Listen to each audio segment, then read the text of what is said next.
Bonjour et bienvenue dans cette nouvelle vidéo. Aujourd'hui, je vais vous parler de stress. Pourquoi Princesse Périnée parle de stress? Parce que vous le savez maintenant, la cavité abdominale est fermée par le bas, par le périnée, mais en haut, vous avez le diaphragme et du coup, diaphragme et périnée sont liés. Et oui, le diaphragme, c'est l'un des muscles clés pour gérer son stress.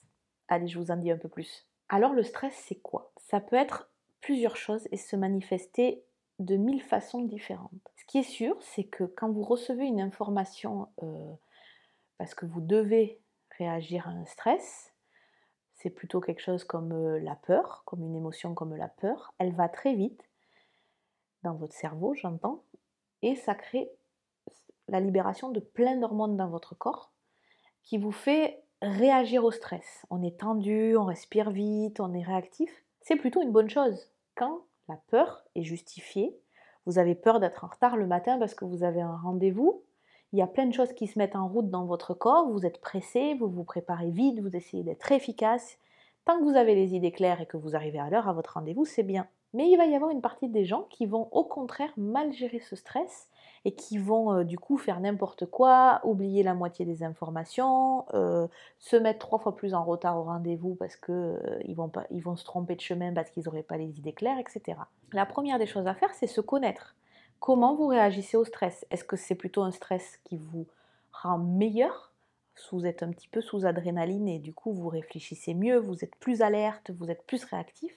Au contraire, est-ce que le stress, vous, a tendance à vous rendre un peu plus mauvais, entre guillemets, vous avez les idées qui partent dans tous les sens et vous savez plus vous concentrer pour savoir quoi faire. Maintenant, on a tous plusieurs façons de réagir au stress. On en a trois en fait. La première réaction, ça va être la réaction d'attaque. Quand on subit un stress, on s'énerve, on attaque, on est dans l'action, on bouge. C'est pas la majorité des cas parce que ça sous-entend de connaître quand même l'environnement et de savoir comment on va réagir. L'autre façon de réagir, en fait, c'est de rester immobile. Donc inactif, un peu léthargique, on ne sait plus comment réagir, les pensées ne sont pas très claires, on n'arrive pas à prendre de décision. Bon. Et la troisième façon de réagir, c'est la fuite. On évite le problème. On part en courant, on évite le problème, on évite ce qu'on a à faire, on en profite pour faire quelque chose qui nous plaît plus.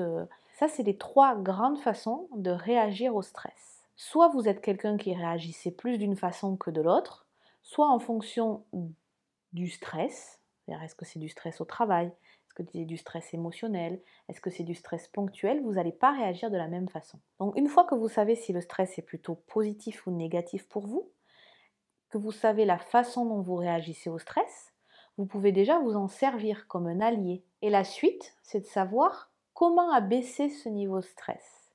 Ce niveau de stress, on peut l'abaisser assez simplement avec des techniques respiratoires et des techniques de méditation. La cohérence cardiaque et la méditation de pleine conscience sont deux exercices au top pour gérer le stress. Mais dans une prochaine vidéo, je vais vous expliquer comment abaisser les signes du stress en quelques minutes via la respiration. Alors si vous ne voulez pas la rater, ce que je vous propose, c'est de vous abonner à ma chaîne, d'appuyer sur la petite cloche pour avoir la notification de la prochaine vidéo qui sortira. Et si vous avez des questions, je vous propose de les poser en commentaire. Je vous dis à très vite pour une prochaine vidéo sur ma chaîne Princesse Périnée.